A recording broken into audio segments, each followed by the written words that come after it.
ಓಂ ಶಾಂತಿ. ಇಂದಿನ ದಿನಾಂಕ 12/5/2024. ಪ್ರಾರ್ಥ Murli Avyakt BapDada revise 30/11/99. Pass with honour. ಉತ್ತೀರ್ಣರಾಗಲು ಎಲ್ಲ ಸಂಪತ್ತುಗಳ ಖಾತೆಯನ್ನು ಜಮಾ ಮಾಡುವುದರ ಮೂಲಕ ಸಂಪನ್ನರಾಗಿರಿ. ಬಾಪ್ದಾದ ಇಂದು ಯಾವ ಸಭೆಯನ್ನು ನೋಡುತ್ತಿದ್ದಾರೆ? ಇಂದಿನ ಸಭೆಯಲ್ಲಿರುವ ಪ್ರತಿಯೊಂದು ಮಗುವೂ ಕೂಡ ಅತ್ಯುನ್ನತ ಮತ್ತು ಅವಿನಾಶಿ ಸಂಪತ್ತಿನಿಂದ ಶ್ರೀಮಂತನಾಗಿದ್ದಾನೆ. ಜಗತ್ತಿನ ಜನರು ಎಷ್ಟೇ ಶ್ರೀಮಂತರಾಗಿದ್ದರೂ ಒಂದು ಜನ್ಮಕ್ಕೆ ಮಾತ್ರ ಶ್ರೀಮಂತರು. ಒಂದು ಜನ್ಮವು ಶ್ರೀಮಂತವಾಗಿರುವುದೋ ಇಲ್ಲವೋ ಎಂಬುದು ಖಚಿತವಿಲ್ಲ. ಇಡೀ ಪ್ರಪಂಚದಲ್ಲಿ ಎಷ್ಟೇ ದೊಡ್ಡ ಶ್ರೀಮಂತನಾಗಿದ್ದರೂ ಕೂಡ ಅದು ಕೇವಲ ಒಂದು ಜನ್ಮಕ್ಕಾಗಿ ಮಾತ್ರ. ಮತ್ತು ತಾವು ಅವಿನಾಶಿ ಸಂಪತ್ತಿನಿಂದ ಸಂಪನ್ನರಾಗಿರುವುದರಿಂದ ನಾವು ಅನೇಕ ಜನ್ಮದ ಶ್ರೀಮಂತರು ಎಂದು ದೃಢತೆಯಿಂದ ಮತ್ತು ನಶೆಯಿಂದ ಹೇಳುತ್ತೀರಿ. ನಾವು ಈ ಸಮಯದ ಪುರುಷಾರ್ಥದಿಂದ ಒಂದೇ ದಿನದಲ್ಲಿ ಬಹಳಷ್ಟು ಸಂಪಾದನೆಯನ್ನು ಮಾಡುವಂತವರಾಗಿದ್ದೇವೆ ಎಂದು ತಮಗೆ ತಿಳಿದಿದೆ. ಒಂದು ದಿನದಲ್ಲಿ ಎಷ್ಟು ಸಂಪಾದಿಸುತ್ತೀರಿ ಎಂದು ತಮಗೆ ತಿಳಿದಿದೆಯೇ? ಇದರ ಲೆಕ್ಕಾಚಾರ ತಿಳಿದಿದೆ ತಾನೇ? ಆಡಲಾಗಿದೆ, ಅನುಭವವಿದೆ. ಒಂದು ಹೆಜ್ಜೆಯಲ್ಲಿ ಪದಮದಷ್ಟು. ಹಾಗಾದರೆ ಒಂದು ದಿನದಲ್ಲಿ ತಂದೆಯ ಮೂಲಕ, ತಂದೆಯ ಜ್ಞಾನದ ಮೂಲಕ, ನೆನಪಿನ ಮೂಲಕ ಪ್ರತಿ ಹೆಜ್ಜೆಯಲ್ಲಿ ಪದಮ ಅಂದರೆ ಕೋಟಿಯಷ್ಟು ಜಮಾ ಆಗುತ್ತದೆ. ಆದ್ದರಿಂದ ದಿನವಿಡೀ ಬಾಬಾನ ನೆನಪಿನಲ್ಲಿ ಇಡುವ ಪ್ರತಿಯೊಂದು ಹೆಜ್ಜೆಯಲ್ಲಿಯೂ ಅನೇಕ ಕೋಟಿ ಸಂಗ್ರಹಿಸುತ್ತೀರಿ. ಹಾಗಾದರೆ ಜಗತ್ತಿನಲ್ಲಿ ಹೀಗೆ ಹಣ ಸಂಪಾದಿಸುವ ಮತ್ತು ಇಂತಹ ಸಂಪತ್ತನ್ನು ಸಂಗ್ರಹಿಸುವವರು ಯಾರಾದರೂ ಇರಬಹುದೇ? ಅಥವಾ ಯಾರಾದರೂ ಇದ್ದಾರೆಯೇ? ಪ್ರಪಂಚಾದ್ಯಂತ ಪ್ರಯಾಣಿಸಿ ನೋಡಿ. ನಿಮ್ಮನ್ನು ಹೊರತುಪಡಿಸಿ ಯಾರೂ ಇಷ್ಟೊಂದನ್ನು ಸಂಗ್ರಹಿಸಲು ಸಾಧ್ಯವಿಲ್ಲ. ಅದಕ್ಕಾಗಿಯೇ ತಂದೆಯು ಹೇಳುತ್ತಾರೆ, ನಾವು ಆತ್ಮಗಳ ಭಾಗ್ಯವು ಪರಮಾತ್ಮನಿಂದ ಇಷ್ಟು ಶ್ರೇಷ್ಠವಾಗಿದೆ ಎಂಬ ಶ್ರೇಷ್ಠ ಸ್ಮೃತಿಯಲ್ಲಿ ಇರಿ. ತಮ್ಮ ಸಂಪತ್ತು ತಮಗೆ ತಿಳಿದಿದೆ ತಾನೇ? ಸಮಯದ ಸಂಪತ್ತನ್ನು ಸಹ ನೀವು ತಿಳಿದಿದ್ದೀರಿ. ಈ ಸಂಗಮ ಯುಗದ ಸಮಯವು ಎಷ್ಟು ಉನ್ನತವಾಗಿದೆ. ನೀವು ಯಾವ ಪ್ರಾಪ್ತಿಯನ್ನು ಬಯಸುತ್ತೀರೋ ಅದನ್ನು ಅಧಿಕಾರದಿಂದ ತಂದೆಯಿಂದ ತೆಗೆದುಕೊಳ್ಳುತ್ತಿದ್ದೀರಿ. ತಾವು ಎಲ್ಲ ಅಧಿಕಾರಗಳನ್ನು ಪ್ರಾಪ್ತಿ ಮಾಡಿಕೊಂಡಿದ್ದೀರಲ್ಲವೇ? ಒಂದೊಂದು ಶ್ರೇಷ್ಠ ಸಂಕಲ್ಪವು ಎಷ್ಟು ದೊಡ್ಡ ಸಂಪತ್ತಾಗಿದೆ. ಸಮಯವೂ ಕೂಡ ದೊಡ್ಡ ಸಂಪತ್ತು, ಸಂಕಲ್ಪವೂ ಕೂಡ ದೊಡ್ಡ ಸಂಪತ್ತಾಗಿದೆ. ಸರ್ವಶಕ್ತಿಗಳು ಒಂದಕ್ಕಿಂತ ಒಂದು ದೊಡ್ಡ ಸಂಪತ್ತಾಗಿದೆ. ಒಂದೊಂದು ಜ್ಞಾನ ರತ್ನವು ಎಷ್ಟು ದೊಡ್ಡ ಖಜಾನೆಯಾಗಿದೆ. ಪ್ರತಿಯೊಂದು ಸದ್ಗುಣವು ಎಷ್ಟು ದೊಡ್ಡ ಸಂಪತ್ತಾಗಿದೆ. ಪ್ರತಿ ಉಸಿರಿನಲ್ಲಿ ಪರಮಾತ್ಮನ ಸ್ಮರಣೆ ಮಾಡುವುದರಿಂದ ಉಸಿರು ಸಫಲವಾಗುತ್ತದೆ ಎಂದು ಜಗತ್ತಿನವರು ತಿಳಿದುಕೊಂಡಿದ್ದಾರೆ, ನಂಬಿದ್ದಾರೆ. ಹಾಗಾಗಿ ತಮ್ಮೆಲ್ಲರ ಶ್ವಾಸ ಸಫಲತೆಯ ಸ್ವರೂಪವಾಗಿದೆ, ವ್ಯರ್ಥವಾಗಿಲ್ಲ. ಪ್ರತಿಯೊಂದು ಶ್ವಾಸದಲ್ಲೂ ಸಫಲತೆಯ ಅಧಿಕಾರವಿದೆ. ಬಾಪ್ದಾದ ಅವರಂತೂ ಎಲ್ಲ ಮಕ್ಕಳಿಗೂ ಸರ್ವ ಸಂಪತ್ತುಗಳನ್ನು ಸಮಾನವಾಗಿ ನೀಡಿದ್ದಾರೆ. ಎಲ್ಲವನ್ನೂ ನೀಡಿದ್ದಾರೆ ಹಾಗೂ ಸಮಾನವಾಗಿಯೂ ನೀಡಿದ್ದಾರೆ. ಕೆಲವರಿಗೆ 1ರಷ್ಟು, ಕೆಲವರಿಗೆ 10ರಷ್ಟು, ಇನ್ನು ಕೆಲವರಿಗೆ 100ರಷ್ಟು. ಹೀಗೆ ಕೊಟ್ಟಿಲ್ಲ. ಕೊಡುವಂತಹ ಪರಮಾತ್ಮನು ಒಂದೊಂದು ಮಗುವಿಗೂ ಸರ್ವ ಸಂಪತ್ತುಗಳನ್ನು ಬ್ರಾಹ್ಮಣರಾದ ನಂತರ ಸಮಾನವಾಗಿ ಕೊಟ್ಟಿದ್ದಾರೆ. ಆದರೆ ಸಂಪತ್ತುಗಳನ್ನು ಎಷ್ಟು ಸಂಗ್ರಹಿಸುತ್ತಾರೆ ಅಥವಾ ಕಳೆದುಕೊಳ್ಳುತ್ತಾರೆ ಎನ್ನುವುದು ಪ್ರತಿಯೊಬ್ಬರ ಮೇಲೆ ಅವಲಂಬಿತವಾಗಿದೆ. ನಾವು ಇಡೀ ದಿನದಲ್ಲಿ ಎಷ್ಟನ್ನು ಸಂಗ್ರಹಿಸುತ್ತೇವೆ ಅಥವಾ ಕಳೆದುಕೊಳ್ಳುತ್ತೇವೆ ಎಂಬುದನ್ನು ಪ್ರತಿಯೊಬ್ಬರೂ ಪರಿಶೀಲಿಸಬೇಕು. ಪರಿಶೀಲಿಸುತ್ತೀರಾ? ಇದು ಒಂದು ಜನ್ಮಕ್ಕಲ್ಲ, ಆದರೆ ಪ್ರತಿ ಜನ್ಮಕ್ಕೂ ಆಗಿರುವುದರಿಂದ ಪರಿಶೀಲಿಸುವುದು ಅವಶ್ಯಕ. ಅನೇಕ ಜನ್ಮಗಳಿಗಾಗಿ ಸಂಗ್ರಹಿಸಿ ಇಡಬೇಕಾಗಿದೆ. ಜಮಾ ಮಾಡುವ ವಿಧಿ ಗೊತ್ತಿದೆಯೇ? ಬಹಳ ಸಹಜವಾಗಿದೆ. ಬಿಂದುವನ್ನು ಮಾತ್ರ ಇಡುತ್ತಾ ಹೋಗಬೇಕು. ಬಿಂದು ನೆನಪಿರುವುದೇ ಆದರೆ ಜಮಾ ಆಗುತ್ತಾ ಹೋಗುತ್ತದೆ. ಹೇಗೆ ಭೌತಿಕವಾಗಿಯೂ ಕೂಡ ಒಂದರ ಮುಂದೆ ಸೊನ್ನೆಯನ್ನು ಹಾಕುತ್ತಾ ಹೋದಂತೆ ಸಂಪತ್ತು ಜಾಸ್ತಿ ಆಗುತ್ತಾ ಹೋಗುತ್ತದೆ ಎಲ್ಲವೇ? ಅದೇ ರೀತಿ ಆತ್ಮನು ಬಿಂದು, ತಂದೆಯು ಬಿಂದು ಮತ್ತು ಡ್ರಾಮಾದಲ್ಲಿ ಏನು ಆಗಿ ಹೋಯಿತೋ ಅದು ಕೂಡ ಫುಲ್ ಸ್ಟಾಪ್ ಅಂದರೆ ಬಿಂದು. ಪ್ರತಿಯೊಂದು ಸಂಪತ್ತನ್ನು ಬಿಂದು ರೂಪದಲ್ಲಿ ನೆನಪು ಮಾಡಿಕೊಂಡರೆ ಜಮಾ ಆಗುತ್ತಾ ಹೋಗುತ್ತದೆ. ಅನುಭವವಿದೆಯಲ್ಲವೇ? ಬಿಂದು ಹಾಕಿದ್ದೀರಿ, ಬಿಂದು ಹಾಕಿದ್ದೀರಿ ಹಾಗೂ ವ್ಯರ್ಥದಿಂದ ಜಮಾ ಮಾಡುತ್ತಾ ಹೋಗಿರಿ. ಬಿಂದುವನ್ನು ಹಾಕಲು ಬರುತ್ತದೆಯೇ? ಅನೇಕ ಬಾರಿ ಬಿಂದು ಹಾಕಲು ಪ್ರಯತ್ನ ಪಡುತ್ತೀರಿ, ಆದರೆ ಬಿಂದುವಿನ ಬದಲು ದೊಡ್ಡ ರೇಖೆಯಾಗಿ ಬಿಡುತ್ತದೆ. ಬಿಂದುವಿನ ಬದಲು ಪ್ರಶ್ನಾರ್ಥಕ ಚಿಹ್ನೆ ಆಗಿ ಬಿಡುತ್ತದೆ. ಆಶ್ಚರ್ಯದ ರೇಖೆಯಾಗಿ ಬಿಡುತ್ತದೆ. ಆದ್ದರಿಂದ ಜಮಾದ ಖಾತೆಯನ್ನು ಹೆಚ್ಚಿಸುವ ವಿಧಾನ ಬಿಂದು ಹಾಕುವುದು ಮತ್ತು ಅದನ್ನು ಕಳೆದುಕೊಳ್ಳುವ ಮಾರ್ಗವೆಂದರೆ ಉದ್ದ ರೇಖೆ ಹಾಕುವುದು, ಪ್ರಶ್ನಾರ್ಥಕ ಚಿಹ್ನೆಯನ್ನು ಹಾಕುವುದು, ಆಶ್ಚರ್ಯದ ಪ್ರಮಾಣವನ್ನು ಹಾಕುವುದು. ಯಾವುದು ಸಹಜವಾಗಿದೆ? ಬಿಂದು ಹಾಕುವುದು ತಾನೇ. ಆದ್ದರಿಂದ ವಿಧಾನವು ತುಂಬಾ ಸುಲಭ. ಸೋಮಾನದಲ್ಲಿರುವುದು ಮತ್ತು ತಂದೆಯನ್ನು ನೆನಪು ಮಾಡುವುದು ಹಾಗೂ ವ್ಯರ್ಥಕ್ಕೆ ಬಿಂದು ಹಾಕುವುದು. ಬಾಪ್ದಾದ ಈ ಹಿಂದೆಯೂ ಹೇಳಿದ್ದಾರೆ, ಅಮೃತ ವೇಳೆಯಲ್ಲಿ ಪ್ರತಿದಿನ 3 ಬಿಂದುಗಳ ಸ್ಮೃತಿಯ ತಿಲಕವನ್ನು ಹಚ್ಚಿಕೊಂಡರೆ ಒಂದು ಸಂಪತ್ತು ಕೂಡ ವ್ಯರ್ಥವಾಗುವುದಿಲ್ಲ.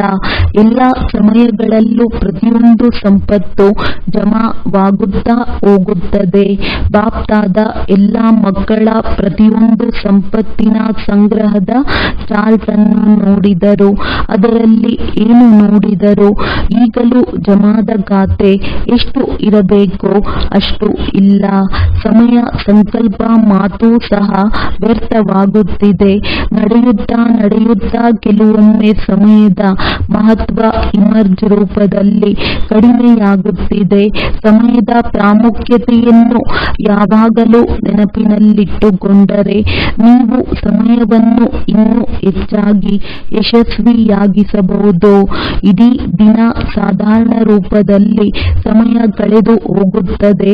ತಪ್ಪಾಗಿ ಅಲ್ಲ, ಸಾಧಾರಣವಾಗಿ ಕಳೆದು ಹೋಗುತ್ತದೆ. ಅದೇ ರೀತಿ ಸಂಕಲ್ಪವೂ ಕೂಡ ಕೆಟ್ಟದಲ್ಲ, ಆದರೆ ವ್ಯರ್ಥ ಸಂಕಲ್ಪಗಳಿರುತ್ತವೆ. 1 ಗಂಟೆಯ ಚೆಕಿಂಗ್ ಮಾಡಿ. 1 ಗಂಟೆಯಲ್ಲಿ ಸಮಯ ಅಥವಾ ಸಂಕಲ್ಪ ಎಷ್ಟು ಸಾಧಾರಣವಾಗಿ ಕಳೆದು ಹೋಗುತ್ತವೆ, ಜಮಾ ಆಗುವುದಿಲ್ಲ. ಆಗ ಬಾಪ್ ದಾದಾ ಕೂಡ ಸೂಚನೆಯನ್ನು ಕೊಡುತ್ತಾರೆ. ಅಂದಾಗ ಬಾಪ್ ದಾದಾ ಅವರಿಗೂ ಕೂಡ ಮಕ್ಕಳು ಬಹಳ ಸಾಂತ್ವನ ಹೇಳುತ್ತಾರೆ. ಹೀಗೆ ಸ್ವಲ್ಪ ಸಂಕಲ್ಪ ಇದೆ ಅಷ್ಟೇ, ಬೇರೆ ಏನಿಲ್ಲ. ಸಂಕಲ್ಪದಲ್ಲಿ ಮಾತ್ರ ಈ ರೀತಿ ಇದೆ. ಸಂಪೂರ್ಣ ಆಗಿಬಿಡುತ್ತೇವೆ, ಸರಿಯಾಗಿ ಬಿಡುತ್ತೇವೆ. ಈಗಲೇ ಅಂತ್ಯವಂತೂ ಬಂದಿಲ್ಲ, ಇನ್ನು ಸ್ವಲ್ಪ ಸಮಯವಿದೆಯಲ್ಲವೇ? ಸಮಯ ಬಂದಾಗ ಸಂಪೂರ್ಣವಾಗಿ ಬಿಡುತ್ತೇವೆ. ಆದರೆ ದೀರ್ಘಾವಧಿಯ ಜಮಾದ ಅವಶ್ಯಕತೆ ಇದೆ ಎಂದು ಬಾಪ್ ದಾದಾ ಪದೇ ಪದೇ ಹೇಳಿದ್ದಾರೆ. ಜಮಾದ ಖಾತೆಯನ್ನು ಅಂತ್ಯದಲ್ಲಿ ಸಂಪನ್ನಗೊಳಿಸುತ್ತೇವೆ. ಸಮಯ ಬಂದಾಗ ಸಂಪೂರ್ಣ ಆಗುತ್ತೇವೆ ಎಂದು ಹೇಳುವ ಹಾಗಿಲ್ಲ. ದೀರ್ಘ ಅವಧಿಯ ಜಮಾದ ದೀರ್ಘಕಾಲದವರೆಗೆ ಉಪಯೋಗಕ್ಕೆ ಬರುತ್ತದೆ.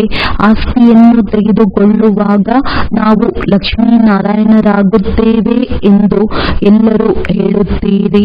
ತ್ರೇತಾಯುಗಿ ಆಗುತ್ತೀರಾ ಎಂದಾಗ ಯಾರೂ ಕೈ ಎತ್ತುವುದಿಲ್ಲ. ಹಾಗೂ ಲಕ್ಷ್ಮೀನಾರಾಯಣರಾಗುತ್ತೇವೆ ಎಂದು ಎಲ್ಲರೂ ಕೈ ಎತ್ತುತ್ತೀರಿ. ದೀರ್ಘಕಾಲದ ಜಮಾವಿದ್ದರೆ ಮಾತ್ರ ಪೂರ್ತಿ ಆಸ್ತಿ ಸಿಗುತ್ತದೆ. ಒಂದು ವೇಳೆ ಸ್ವಲ್ಪವೇ ಜಮವಾಗಿದ್ದರೆ ಪೂರ್ತಿ ಆಸ್ತಿ ಹೇಗೆ ಸಿಗುತ್ತದೆ? ಎಲ್ಲ ಸಂಪತ್ತನ್ನು ಎಷ್ಟು ಜಮಾ ಆಗುತ್ತದೆಯೋ ಅಷ್ಟನ್ನು ಈಗಲೇ ಜಮಾ ಮಾಡಿಕೊಳ್ಳಿರಿ. ಆಗುತ್ತೇವೆ ಎಂದು ಹೇಳಬೇಡಿ, ಮಾಡಲೇಬೇಕು. ಇದು ದೃಢತೆಯಾಗಿದೆ.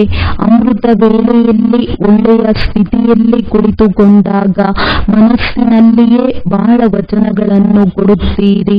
ಇದನ್ನು ಮಾಡುತ್ತೇವೆ, ಹೀಗೆ ಮಾಡುತ್ತೇವೆ, ಅದ್ಭುತಗಳನ್ನು ಮಾಡಿ ತೋರಿಸುತ್ತೇವೆ. ಇದಂತೂ ಒಳ್ಳೆಯ ಮಾತಾಗಿದೆ. ಶ್ರೇಷ್ಠ ಸಂಕಲ್ಪಗಳನ್ನು ಮಾಡುತ್ತೀರಿ. ಆದರೆ ಈ ಎಲ್ಲ ಮಾತುಗಳನ್ನು ಕರ್ಮದಲ್ಲಿ ತನ್ನಿರಿ ಎಂದು ಬಾಪ್ದಾದ ಹೇಳುತ್ತಾರೆ.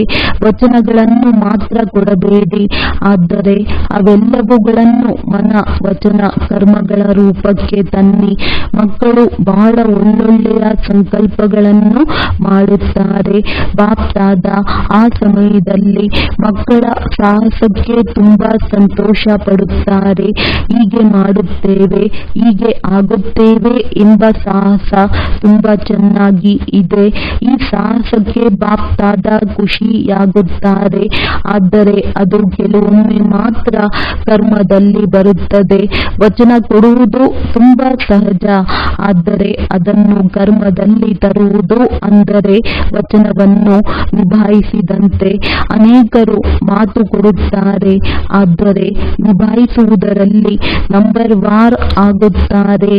ಹಾಗಾಗಿ ಸಂಕಲ್ಪ ಮತ್ತು ಕರ್ಮಗಳನ್ನು ಪ್ಲಾನ್ ಮತ್ತು ಪ್ರಾಕ್ಟಿಕಲ್ ಎರಡರಲ್ಲೂ ಸಮಾನ ರೂಪದಲ್ಲಿ ತರಬಹುದಲ್ಲವೇ? ಉದ್ಯಮಿಗಳು ಬಂದಿದ್ದಾರೆ. ಉದ್ಯಮಿಗಳಿಗೆ ಬಿಸಿನೆಸ್ ಮಾಡುವುದು ಬರುತ್ತದೆ ಅಲ್ಲವೇ? ಜಮಾ ಮಾಡುವುದು ಗೊತ್ತಿದೆ ಎಲ್ಲವೇ? ಇಂಜಿನಿಯರ್ ಮತ್ತು ವಿಜ್ಞಾನಿಗಳು ಕೂಡ ಪ್ರಾಕ್ಟಿಕಲ್ ಆಗಿ ಕೆಲಸ ಮಾಡುತ್ತಾರೆ. ಮತ್ತು ಯಾರು ರೂರಲ್ ಗ್ರಾಮೀಣ ಪ್ರದೇಶದಲ್ಲಿದ್ದಾರೆ ಆಗಿದ್ದಾರೆ, ಬಾಪ್ದಾದ ಅವರಿಗೆ ರೂಲರ್ ಅನ್ನುತ್ತಾರೆ. ಏಕೆಂದರೆ ಇವರು ಸೇವೆಯನ್ನು ಮಾಡದಿದ್ದರೆ ಯಾರು ಜ್ಞಾನ ಕೊಡಲು ಆಗುತ್ತಿರಲಿಲ್ಲ. ಆದ್ದರಿಂದ ಬಂದಿರುವ 3 ವಿನ್ ಅವರು ಕಾರ್ಯ ಮಾಡುವವರಾಗಿದ್ದಾರೆ. ಹೇಳುವುದು ಮಾತ್ರ ಅಲ್ಲ, ಕಾರ್ಯರೂಪಕ್ಕೆ ತರುವವರಾಗಿದ್ದಾರೆ. ಹಾಗಾದರೆ ಎಲ್ಲ ವಚನಗಳನ್ನು ಕಾರ್ಯರೂಪದಲ್ಲಿ ನಿಭಾಯಿಸುವಂತಹ ಆತ್ಮಗಳಾಗಿದ್ದೀರಲ್ಲವೇ? ಅಥವಾ ವಚನ ಕೊಡುವವರು ಮಾತ್ರ ಆಗಿದ್ದೀರೋ? ಮಾತು ಕೊಡುವ ಸಮಯದಲ್ಲಿ ಸಾಹಸವನ್ನು ತೋರಿಸಿ ಬಾಪ್ದಾದರವರನ್ನು ಖುಷಿ ಪಡಿಸುತ್ತೀರಿ. ಬಾಪ್ದಾದ ಅವರ ಹತ್ತಿರ ಪ್ರತಿ ಮಗುವಿನ ವಚನಗಳ ಫೈಲ್ ಇದೆ. ಅಲ್ಲಿ ಸೂಕ್ಷ್ಮ ವತನದಲ್ಲಿ ವಚನಗಳ ಫೈಲ್ ಇಡುವುದಕ್ಕೆ ಅಲಮಾರಿ ಅಥವಾ ಸ್ಥಳ ಅಂತೂ ಬೇಕಾಗಿಲ್ಲ. ಕೆಲವೊಮ್ಮೆ ಬಾಪ್ದಾದ ತಮ್ಮ ಅಲೌಕಿಕ ಟಿವಿಯನ್ನು ಆಕಸ್ಮಿಕವಾಗಿ ತೆರೆಯುತ್ತಾರೆ. ಯಾವಾಗಲೂ ತೆರೆದಿಟ್ಟಿರುವುದಿಲ್ಲ. ಆಕಸ್ಮಿಕವಾಗಿ ತೆರೆದಾಗ ಎಲ್ಲವೂ ಕೇಳುತ್ತದೆ. ಪರಸ್ಪರ ಮಾತನಾಡಿಕೊಳ್ಳುವುದು ಕೇಳುತ್ತದೆ. ಆದ್ದರಿಂದ ಬಾಪ್ದಾದ ಹೇಳುತ್ತಾರೆ, ವ್ಯರ್ಥವನ್ನು ಜಮಾದ ಖಾತೆಯಲ್ಲಿ ಜಮಾ ಮಾಡಿ. ಬ್ರಾಹ್ಮಣ ಅಂದರೆ ಅಲೌಕಿಕರು. ಬ್ರಾಹ್ಮಣ ಜೀವನದ ಮಹತ್ವ ಬಹಳ ದೊಡ್ಡದಾಗಿದೆ. ತುಂಬಾ ದೊಡ್ಡ ಪ್ರಾಪ್ತಿಗಳಿವೆ, ಬಹಳ ದೊಡ್ಡ ಸ್ವಮಾನವಿದೆ. ಮತ್ತು ಸಂಗಮದ ಸಮಯದಲ್ಲಿ ತಂದೆಯವರಾಗುವುದು ಇದು ದೊಡ್ಡದಕ್ಕಿಂತ ದೊಡ್ಡ ಕೋಟಿಯಷ್ಟು ಭಾಗ್ಯವಾಗಿದೆ. ಆದ್ದರಿಂದ ಪ್ರತಿ ಸಂಪತ್ತಿನ ಮಹತ್ವವಿದೆ ಎಂದು ಬಾಪ್ದಾದ ಹೇಳುತ್ತಾರೆ. ಎಲ್ಲರಿಗೆ ಭಾಷಣದಲ್ಲಿ ಸಂಗಮ ಯುಗದ ಎಷ್ಟೊಂದು ಮಹಿಮೆಯನ್ನು ಹೇಳುತ್ತೀರಿ. ಯಾರಾದರೂ ತಮಗೆ ಸಂಗಮ ಯುಗದ ಮಹಿಮೆಯ ಬಗ್ಗೆ ಟಾಪಿಕ್ ಕೊಟ್ಟರೆ ಎಷ್ಟು ಸಮಯ ಮಾತನಾಡುತ್ತೀರಿ? 1 ಗಂಟೆ ಮಾತನಾಡಲು ಸಾಧ್ಯವೇ? ಟೀಚರ್ಸ್ ಹೇಳಿ, ಯಾರಿಗೆ ಸಾಧ್ಯವಾಗುತ್ತದೆಯೋ ಅವರು ಕೈ ಎತ್ತಿ. ಹೇಗೆ ಬೇರೆಯವರಿಗೆ ಮಹತ್ವವನ್ನು ತಿಳಿಸುತ್ತೀರೋ, ಮಹತ್ವವನ್ನಂತೂ ತುಂಬಾ ಚೆನ್ನಾಗಿ ತಿಳಿದುಕೊಂಡಿದ್ದೀರಿ. ಮಹತ್ವ ಗೊತ್ತಿಲ್ಲ ಎಂದು ಬಾಪ್ದಾದರವರು ಹೇಳುತ್ತಿಲ್ಲ, ಗೊತ್ತಿರುವುದರಿಂದಲೇ ಹೇಳುತ್ತೀರಿ. ಮಾತ್ರ ಗೊತ್ತಿದೆಯೋ ಅಥವಾ ಮರ್ಜ ಆಗುತ್ತದೆಯೋ ಸ್ಮೃತಿ ಇಮರ್ಜ್ ರೂಪದಲ್ಲಿರಬೇಕು. ಅದು ಕೆಲವೊಮ್ಮೆ ಕಡಿಮೆಯಾಗುತ್ತದೆ, ಕೆಲವೊಮ್ಮೆ ಜಾಸ್ತಿ ಆಗುತ್ತದೆ. ಆದ್ದರಿಂದ ತಮ್ಮ ಈಶ್ವರಿಯ ನಶೆಯನ್ನು ಇಮರ್ಜ್ ಮಾಡಿಕೊಳ್ಳಿ. ನಾನಂತೂ ಆಗಿಬಿಟ್ಟಿದ್ದೇನೆ, ಅಲ್ಲ ಪ್ರಾಕ್ಟಿಕಲ್ ಆಗಿದ್ದೇನೆ. ಇದು ಇಮರ್ಜ್ ರೂಪದಲ್ಲಿರಲಿ. ನಿಶ್ಚಯ ಇದೆ, ಆದರೆ ನಿಶ್ಚಯದ ಚಿಹ್ನೆಯಾಗಿದೆ ಆತ್ಮಿಕ ನಶೆ. ಆದ್ದರಿಂದ ಸದಾ ನಶೆ ಇರಲಿ. ಆತ್ಮಿಕ ನಶೆ ನಾನು ಯಾರು. ಈ ನಶೆ ಇಮರ್ಜ್ ರೂಪದಲ್ಲಿದ್ದಾಗ ಮಾತ್ರ ಪ್ರತಿ ಸೆಕೆಂಡ್ ಜಮಾ ಆಗುತ್ತಾ ಹೋಗುತ್ತದೆ. ಇಂದು ಬಾಪ್ದಾದ ಕೂಡಿಡುವ ಖಾತೆಯನ್ನು ನೋಡಿದರು. ಹಾಗಾಗಿ ಸಮಯದ ಪರಿವರ್ತನೆ ಆಕಸ್ಮಿಕವಾಗಿ ಆಗುವ ಬಗ್ಗೆ ವಿಶೇಷವಾಗಿ ಎಲ್ಲರ ಗಮನವನ್ನು ಸೆಳೆದರು. ಪರಿವರ್ತನೆಯ ಬಗ್ಗೆ ತಿಳಿಸುತ್ತಲೇ ಇರುತ್ತಾರೆ. ಹೀಗೆ ಯೋಚಿಸಬೇಡಿ, ಸಮಯ ಸರಿ ಮಾಡಿಬಿಡುತ್ತದೆ ಅಥವಾ ಸಮಯಕ್ಕೆ ಸರಿಯಾಗಿ ಆಗಿಬಿಡುತ್ತೇವೆ. ಹೀಗೆ ಯಾರು ಸಮಯದ ಆಧಾರವನ್ನು ತೆಗೆದುಕೊಳ್ಳುತ್ತಾರೋ ಅವರ ಟೀಚರ್ ಯಾರು? ಸಮಯವೇ ಅಥವಾ ಸ್ವಯಂ ಪರಮಾತ್ಮನೇ? ಪರಮಾತ್ಮನಿಂದ ಸಂಪನ್ನರಾಗದೆ ಸಮಯ ಸಂಪನ್ನ ಮಾಡುತ್ತದೆ ಎಂದರೆ ಇದಕ್ಕೆ ಏನೆನ್ನುತ್ತಾರೆ?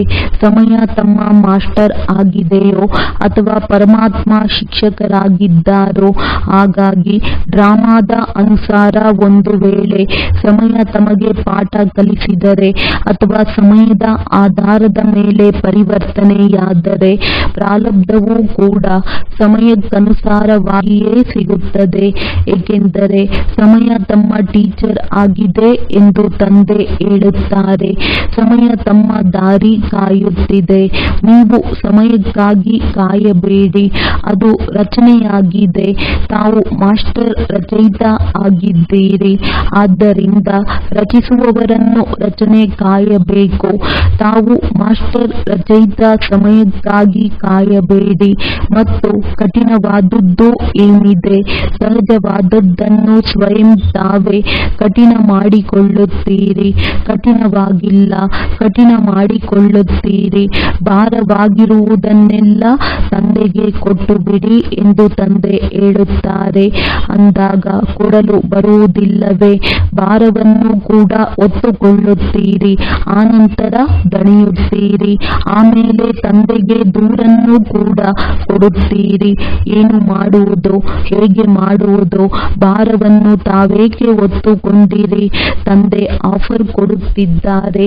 ತಮ್ಮ ಎಲ್ಲ ಭಾರವನ್ನು ತಂದೆಗೆ ಒಪ್ಪಿಸಿಬಿಡಿ. 63 ಜನ್ಮಗಳಿಂದ ಭಾರ ಹೊರುವುದು ಅಭ್ಯಾಸವಾಗಿ ಬಿಟ್ಟಿದೆ ಅಲ್ಲವೇ? ಅಭ್ಯಾಸದ ವಶ ಅಷ್ಟು ಬೇಗ ಬಿಡುವುದಿಲ್ಲ. ಆದ್ದರಿಂದ ಪರಿಶ್ರಮ ಪಡಬೇಕಾಗುತ್ತದೆ. ಕೆಲವೊಮ್ಮೆ ಸಹಜ, ಕೆಲವೊಮ್ಮೆ ಕಠಿಣ ಪರಿಶ್ರಮ. ಯಾವುದೇ ಕಾರ್ಯ ಕೆಲವೊಮ್ಮೆ ಸಹಜವಾಗಿರುತ್ತದೆ ಅಥವಾ ಕೆಲವೊಮ್ಮೆ ಕಠಿಣವಾಗುತ್ತದೆ. ಕೆಲವೊಮ್ಮೆ ಸಹಜ, ಕೆಲವೊಮ್ಮೆ ಕಠಿಣ ಏಕಾಗುತ್ತದೆ. ಯಾವುದಾದರೂ ಕಾರಣವಿರಬೇಕಲ್ಲವೇ? ಕಾರಣವಾಗಿದೆ ಅಭ್ಯಾಸದ ವಶ. ಹೀಗೆ ಮಕ್ಕಳು ಕಷ್ಟಪಡುವುದು ತಂದೆಗೆ ದೊಡ್ಡದಾಗಿ ಕಾಣುತ್ತದೆ, ತಂದೆಗೆ ಇಷ್ಟವಾಗುವುದಿಲ್ಲ. ಮಾಸ್ಟರ್ ಸರ್ವಶಕ್ತಿವಾನ್ ಹಾಗೂ ಪರಿಶ್ರಮ ಪಡುತ್ತಾರೆಂದರೆ ತಮಗೆ ತಾವು ಏನೆಂದು ಟೈಟಲ್ ಕೊಡುತ್ತೀರಿ? ಶ್ರಮಯೋಗಿ ಅಥವಾ ಸಹಜ ಯೋಗಿ? ಅಥವಾ ನಾವು ಸಹಜ ಯೋಗಿಗಳಲ್ಲ ಎಂದು ತಮ್ಮ ಟೈಟಲ್ ಬದಲಿಸಿಕೊಳ್ಳಿ. ಕೆಲವೊಮ್ಮೆ ಸಹಜ ಯೋಗಿ, ಕೆಲವೊಮ್ಮೆ ಹಠಯೋಗಿಗಳಾಗಿದ್ದೀರಾ. ಮತ್ತು ಯೋಗ ಎಂದರೆ ಏನು? ನೆನಪು ಮಾಡುವುದು ಅಷ್ಟೇ ತಾನೇ. ಹಾಗೂ ಶಕ್ತಿಶಾಲಿ ಯೋಗದ ಮುಂದೆ ಯಾವುದೂ ಪರಿಶ್ರಮ ಅನಿಸುವುದೇ ಇಲ್ಲ. ಯೋಗ ಕಿಚ್ಚು ಬೆಂಕಿಯ ಕಿಡಿಯಾಗಿದೆ. ಅಗ್ನಿ ಎಂತಹ ಕಠಿಣ ವಸ್ತುವನ್ನು ಪರಿವರ್ತನೆ ಮಾಡುತ್ತದೆ. ಲೋಹವು ಕೂಡ ಮೋಲ್ಡ್ ಆಗುತ್ತದೆ. ಈ ಯೋಗದ ಅಗ್ನಿ ಕಷ್ಟವನ್ನು ಸಹಜ ಮಾಡಲು ಸಾಧ್ಯವಿಲ್ಲವೇ? ಕೆಲವು ಮಕ್ಕಳು ಬಹಳ ಚೆನ್ನಾಗಿ ತಿಳಿಸುತ್ತಾರೆ, ಬಾಬಾ ಏನು ಮಾಡುವುದು ವಾಯುಮಂಡಲ ಆಗಿದೆ, ಜೊತೆಗಾರರು ಹೀಗಿದ್ದಾರೆ, ಹಂಸ ಹಾಗೂ ಬಕಪಕ್ಷಿಗಳಂತಿದ್ದಾರೆ, ಏನು ಮಾಡುವುದು, ಇಂದಿನ ಲೆಕ್ಕಾಚಾರವಿದೆ. ಹೀಗೆ ಒಳ್ಳೊಳ್ಳೆಯ ಮಾತುಗಳನ್ನು ಹೇಳುತ್ತಾರೆ. ತಂದೆ ಕೇಳುತ್ತಾರೆ, ತಾವು ಬ್ರಾಹ್ಮಣರು ಯಾವ ಜವಾಬ್ದಾರಿಯನ್ನು ತೆಗೆದುಕೊಂಡಿದ್ದೀರಿ? ಜವಾಬ್ದಾರಿಯನ್ನಂತೂ ತೆಗೆದುಕೊಂಡಿದ್ದೀರಿ. ವಿಶ್ವ ಪರಿವರ್ತನೆ ಮಾಡುತ್ತೇವೆ. ಹಾಗಾದರೆ ವಿಶ್ವವನ್ನೇ ಪರಿವರ್ತನೆ ಮಾಡುವವರು ತಮ್ಮ ಕಷ್ಟವನ್ನು ಪರಿಹರಿಸಿಕೊಳ್ಳಲು ಸಾಧ್ಯವಿಲ್ಲವೇ? ಇಂದು ಏನು ಮಾಡಬೇಕು? ಕೂಡಿಡುವ ಖಾತೆಯನ್ನು ಹೆಚ್ಚಿಸಿಕೊಳ್ಳಿ. ಸಹಜ ಯೋಗಿಗಳು ಸಹಜ ಯೋಗದ ಅನುಭವ ಮಾಡುತ್ತೀರಾ? ಕೆಲವೊಮ್ಮೆ ಸಹಜ, ಕೆಲವೊಮ್ಮೆ ಕಠಿಣ. ಹೀಗಾದರೆ ಮಜಾ ಅನಿಸುವುದಿಲ್ಲ. ಮೋಜಿನಲ್ಲಿ ಇರುವುದೇ ಬ್ರಾಹ್ಮಣ ಜೀವನ. ಸಂಗಮ ಯುಗವು ಮೋಜಿನ ಯುಗವಾಗಿದೆ, ಭಾರ ಹೊರುವ ಯುಗವಲ್ಲ, ಭಾರ ಇಳಿಸುವ ಯುಗ. ತಮ್ಮ ಅದೃಷ್ಟದ ಚಿತ್ರಣವನ್ನು ಜ್ಞಾನದ ಕನ್ನಡಿಯಲ್ಲಿ ಸರಿಯಾಗಿ ನೋಡಿ ಪರಿಶೀಲಿಸಿಕೊಳ್ಳಿ. ಕನ್ನಡಿಯಂತೂ ಇದೆ ಅಲ್ಲವೇ, ಅಥವಾ ಇಲ್ಲವೋ? ಒಡೆದು ಹೋಗಿಲ್ಲ ತಾನೆ? ಎಲ್ಲರಿಗೂ ಕನ್ನಡಿ ಸಿಕ್ಕಿದೆಯೇ? ಮಾತೆಯರೇ, ಕನ್ನಡಿ ಸಿಕ್ಕಿದೆಯೇ ಅಥವಾ ಕಳೆದು ಹೋಗಿದೆಯೇ? ಪಾಂಡವರು ಸರಿಯಾಗಿ ಇಟ್ಟುಕೊಳ್ಳುವುದರಲ್ಲಿ ಜಾಣರು ತಾನೆ? ಕನ್ನಡಿ ಇದೆಯೇ? ಕೈಯನ್ನಂತೂ ಚೆನ್ನಾಗಿ ಎತ್ತುತ್ತೀರಿ, ಒಳ್ಳೆಯದು. ಅದೃಷ್ಟದ ಚಿತ್ರಣವನ್ನು ನೋಡಿ ಮತ್ತು ಸದಾ ತಮ್ಮ ಅದೃಷ್ಟದ ಚಿತ್ರಣವನ್ನು ನೋಡಿ ವಾಹ್ ವಾಹ್ ಎಂಬ ಗೀತೆಯನ್ನು ಹಾಡಿರಿ. ವಾ ನನ್ನ ಅದೃಷ್ಟ, ವಾ ನನ್ನ ಬಾಬಾ, ವಾ ನನ್ನ ಪರಿವಾರ. ಪರಿವಾರ ಕೂಡ ವಾಹ್ ವಾಹ್ ಆಗಿದೆ. ಹಾಗಲ್ಲ, ಇವರಂತೂ ಬಹಳ ವಾ ಆಗಿದ್ದಾರೆ, ಇವರು ಸ್ವಲ್ಪ ಹೀಗಿದ್ದಾರೆ.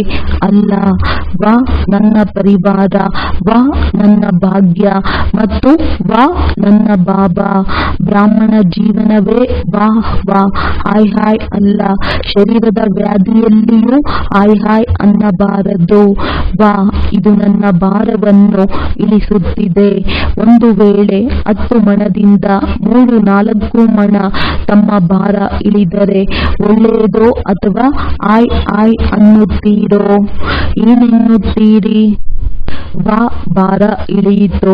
ಹಾಯ್, ನನ್ನ ಪಾತ್ರವೇ ಹೀಗಿದೆ. ಹಾಯ್, ನನ್ನನ್ನು ವ್ಯಾಧಿ ಬಿಡುವುದೇ ಇಲ್ಲ. ನೀವು ಬಿಡುತ್ತೀರೋ ಅಥವಾ ವ್ಯಾಧಿ ಬಿಡಬೇಕೋ? ವಾ ವಾ ಅನ್ನುತ್ತಾ ಇರಿ. ಆಗ ವಾ ಅನ್ನುವುದರಿಂದ ವ್ಯಾಧಿ ಕೂಡ ಖುಷಿಯಾಗುತ್ತದೆ. ನೋಡಿ, ಇಲ್ಲಿಯೂ ಹಾಗೆ ಆಗುತ್ತದೆ ಅಲ್ಲವೇ? ಯಾರನ್ನಾದರೂ ಹೊಗಳುವಾಗ ವಾ ವಾ ಅನ್ನುತ್ತೇವೆ. ಆದ್ದರಿಂದ ವ್ಯಾಧಿಗೂ ವಾ ವಾ ಅನ್ನಿರಿ. ಹಾಯ್, ಇದು ನನ್ನ ಹತ್ತಿರವೇ ಏಕೆ ಬಂದಿದೆ? ನನ್ನದೇ ಲೆಕ್ಕಾಚಾರವಿದೆ. ಪ್ರಾಪ್ತಿಯ ಮುಂದೆ ಲೆಕ್ಕಾಚಾರ ಏನೂ ಅಲ್ಲ. ಪ್ರಾಪ್ತಿಗಳನ್ನು ಹಾಗೂ ಲೆಕ್ಕಾಚಾರಗಳನ್ನು ಮುಂದಿಟ್ಟುಕೊಳ್ಳಿ. ಆಗ ಏನೆನಿಸುತ್ತದೆ? ಲೆಕ್ಕಾಚಾರ ತುಂಬಾ ಸಣ್ಣದಾಗಿ ಕಾಣುತ್ತದೆ. ಅಂದರೆ ಬ್ರಾಹ್ಮಣ ಜೀವನದಲ್ಲಿ ಏನೇ ಆಗಲಿ ಸಕಾರಾತ್ಮಕ ರೂಪದಲ್ಲಿ ನೋಡಿರಿ. ನಕಾರಾತ್ಮಕ ಹಾಗೂ ಸಕಾರಾತ್ಮಕ ಹೇಗೆ ಎಂದು ಗೊತ್ತಿದೆಯಲ್ಲವೇ? ನಕಾರಾತ್ಮಕ ಹಾಗೂ ಸಕಾರಾತ್ಮಕಗಳ ಬಗ್ಗೆ ಕೋರ್ಸ್ ಕೂಡ ಮಾಡುತ್ತೀರಲ್ಲವೇ? ಆ ಸಮಯದಲ್ಲಿ ತಮಗೆ ತಾವೇ ಕೋರ್ಸ್ ಮಾಡಿಕೊಳ್ಳಿ. ಆಗ ಕಷ್ಟ ಸಹಜವಾಗುತ್ತದೆ. ಕಷ್ಟ ಎಂಬ ಶಬ್ದ ಬ್ರಾಹ್ಮಣರ ಡಿಕ್ಷನರಿಯಲ್ಲಿ ಇರಬಾರದು. ಒಳ್ಳೆಯದು. ಯಾವುದೇ ಲೆಕ್ಕಾಚಾರವಿದ್ದರೂ ಆತ್ಮದೊಂದಿಗೆ, ಶರೀರದೊಂದಿಗೆ ಹಾಗೂ ಪ್ರಕೃತಿಯೊಂದಿಗೆ ಇರುತ್ತದೆ. ಏಕೆಂದರೆ ಪ್ರಕೃತಿಯ 5 ತತ್ವಗಳು ಅನೇಕ ಬಾರಿ ಕಷ್ಟದ ಅನುಭವ ಮಾಡಿಸುತ್ತವೆ. ಯಾವುದೇ ಲೆಕ್ಕಾಚಾರಗಳನ್ನು ಯೋಗ ಅಗ್ನಿಯಲ್ಲಿ ಭಸ್ಮ ಮಾಡಿಕೊಳ್ಳಿರಿ. ಏನು ಮಾಡಬೇಕೆಂದು ಅರ್ಥವಾಯಿತೆ? ಜಮಾದ ಖಾತೆಯನ್ನು ಹೆಚ್ಚಿಸಿರಿ. ಮಾತುಗಳಲ್ಲೂ ಸಾಧಾರಣ ಪದಗಳು ಇರಬಾರದು. ಮಾತುಗಳಲ್ಲೂ ವಿವಿಧ ಭಾವ ಮತ್ತು ಭಾವನೆ ಇರುತ್ತವೆ ಹಾಗೂ ಮಾತುಗಳಿಂದ ಭಾವ ಮತ್ತು ಭಾವನೆಯ ಬಗ್ಗೆ ತಿಳಿದು ಬಿಡುತ್ತದೆ. ಆದ್ದರಿಂದ ಸದಾ ಯಾವುದೇ ಮಾತನಾಡಿದರೂ ಅದರಲ್ಲಿ ಯಾವಾಗಲೂ ಆತ್ಮಿಕ ಭಾವ ಮತ್ತು ಶುಭ ಹಾಗೂ ಶ್ರೇಷ್ಠ ಭಾವನೆ ಇರಬೇಕು. ಮಾತು ಹಾಗೂ ಭಾವನೆ ಕೂಡ ಈರ್ಷೆ, ದ್ವೇಷ ಹಾಗೂ ತಿರಸ್ಕಾರ ಇವು ಮಾಯೆಯ ಭಾವನೆಗಳಾಗಿವೆ. ಸದಾ ಭಾವ ಹಾಗೂ ಭಾವನೆ ಇರಬೇಕು. ಹೀಗಿದೆಯೇ? ಪರಿಶೀಲಿಸಿಕೊಳ್ಳಿರಿ. ಸಮಯದ ಸಂಪತ್ತು, ಮಾತಿನ ಸಂಪತ್ತು, ಸಂಕಲ್ಪಗಳ ಸಂಪತ್ತು, ಶಕ್ತಿಗಳ ಸಂಪತ್ತು, ಜ್ಞಾನದ ಸಂಪತ್ತು, ಗುಣಗಳ ಸಂಪತ್ತು. ಒಂದೊಂದು ಸಂಪತ್ತನ್ನು ಪರಿಶೀಲಿಸಿಕೊಳ್ಳಿ. ಏಕೆಂದರೆ ಪ್ರತಿಯೊಂದು ಸಂಪತ್ತಿನ ಖಾತೆಯನ್ನು ಜಮಾ ಮಾಡಬೇಕು.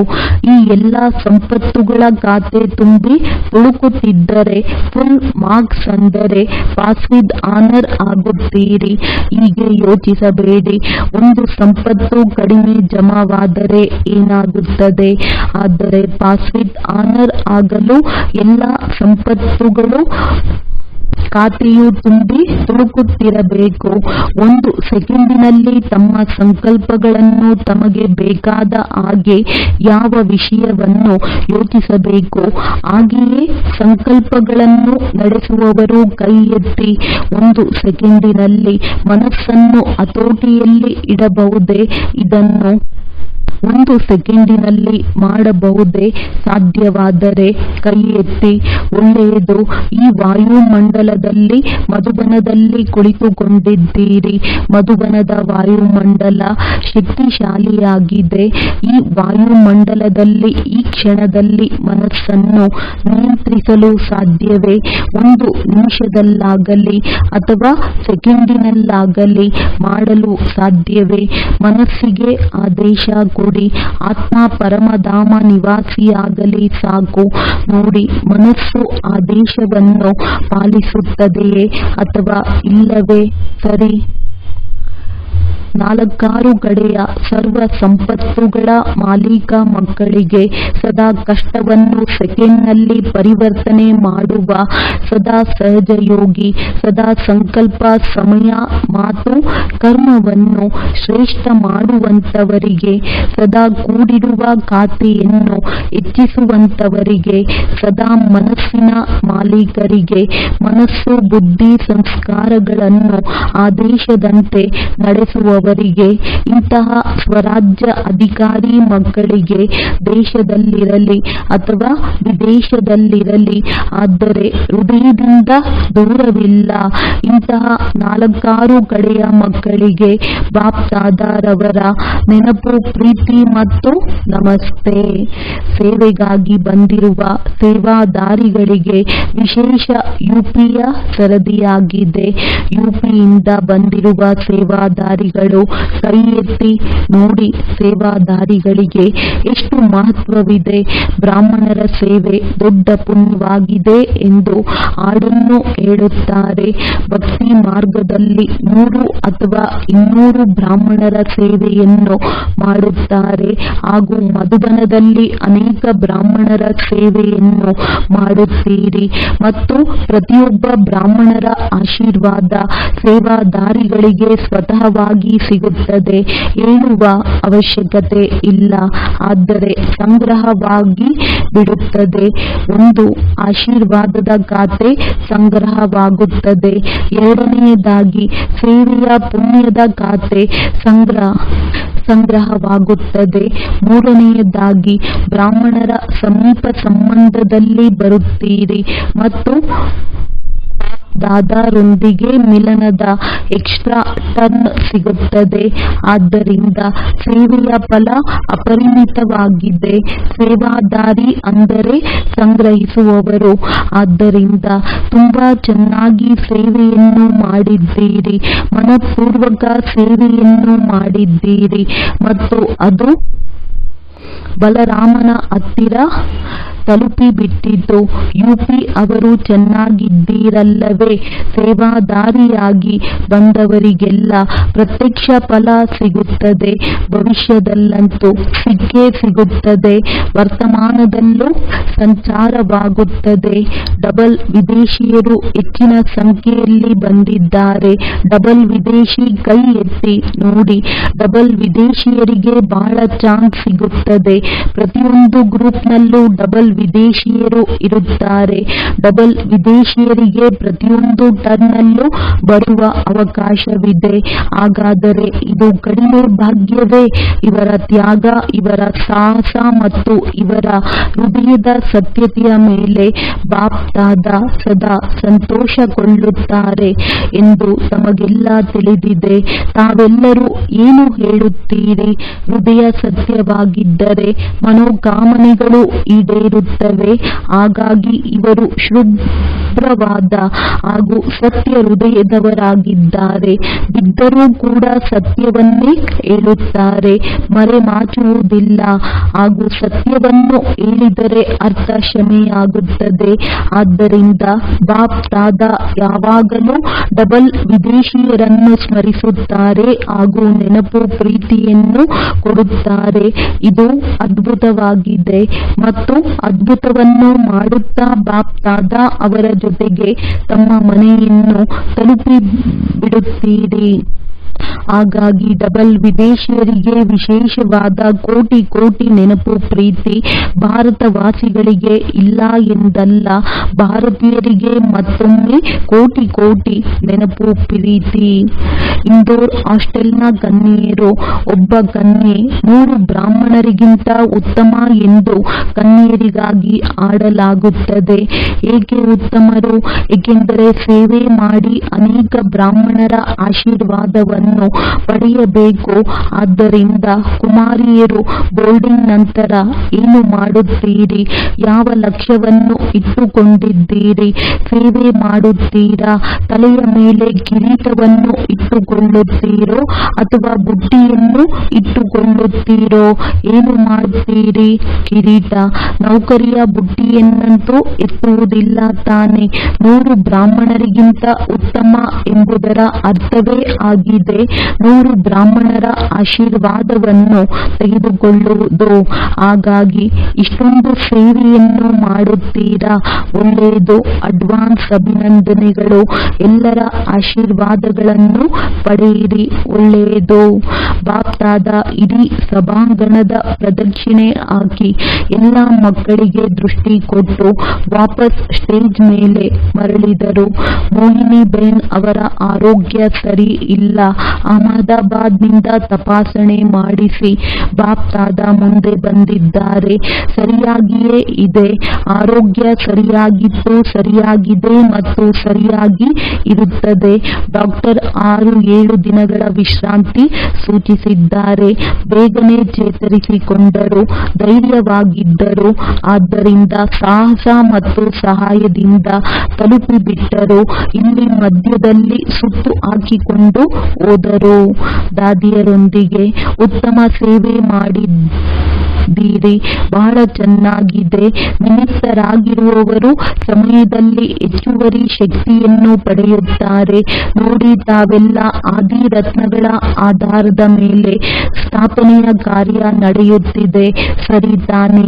ಬಾಪ್ ದಾದಾ ಸದಾ ಸೇವಯುಕ್ತ ರತ್ನಗಳನ್ನು ನೋಡುತ್ತಾ ಇರುತ್ತಾರೆ.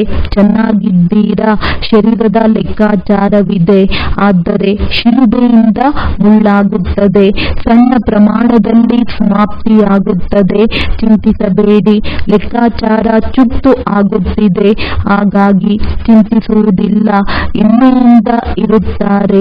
ಇತರರಿಗೂ ಹೆಮ್ಮೆಯನ್ನು ನೆನಪಿಸುತ್ತಾರೆ. ಮಾಲೀಕರಾಗಿದ್ದೀರಲ್ಲವೇ? ಶರೀರವನ್ನು ನಡೆಸುವ ಯುಕ್ತಿಯನ್ನು ಕಲಿತಿದ್ದಾರೆ. ಶರೀರಕ್ಕೂ ತಮ್ಮೊಂದಿಗೆ ಪ್ರೀತಿ ಇದೆಯಲ್ಲವೇ? ಎಲ್ಲರೂ ಮಹಾರಥಿಗಳನ್ನು ಇಷ್ಟಪಡುತ್ತಾರೆ. ಪ್ರೀತಿ ಇದೆಯೇ ಇದೆಯಲ್ಲವೇ ದಾದೀಜಿ ಅವರಿಗೆ ನೋಡಿ ಎಷ್ಟು ಕೆಲಸ ಮಾಡುತ್ತಾರೆ, ಆದರೆ ಸದಾ ಹರ್ಷಿತವಾಗಿರುತ್ತಾರೆ. ನೀವು ಕಲಿಯುತ್ತಿದ್ದೀರಲ್ಲವೇ ಎಂದು ಆಯಾಸದ ಯಾವುದೇ ಲಕ್ಷಣಗಳು ಇರುವುದಿಲ್ಲ. ಇದಾಗಿದೆ ತಂದೆಯ ಸಮಾನರಾಗುವ ಸಂಕೇತ. ಬ್ರಹ್ಮ ಬಾಬಾ ಮಹರತಿಯರಿಗೆ ವಿಶೇಷ ಮಕ್ಕಳಿಗೆ ಎಲ್ಲ ವರದಾನಗಳು, ಶಕ್ತಿಗಳು ಮತ್ತು ಜವಾಬ್ದಾರಿಗಳನ್ನು ಕೊಟ್ಟು ಹೋಗಿದ್ದಾರೆ.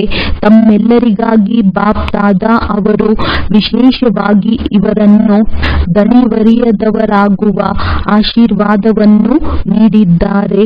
ತಾವೆಲ್ಲರೂ ಕೂಡ ದಣಿವಿಲ್ಲದೆ ವಿಶ್ವವನ್ನು ಪರಿವರ್ತನೆ ಮಾಡುತ್ತಿದ್ದೀರಿ ಹಾಗೂ ಮಾಡುತ್ತಾ ಇರುತ್ತೀರಿ. ಒಳ್ಳೆಯದು. ಪಾಂಡವರು ಶ್ರೇಷ್ಠರಾಗಿದ್ದಾರೆ. ಓಂ ಶಾಂತಿ. ವರದಾನ: ಶ್ರೇಷ್ಠ ತಂದೆ, ಶ್ರೇಷ್ಠ ನಾವು ಮತ್ತು ಶ್ರೇಷ್ಠ ಕಾರ್ಯ.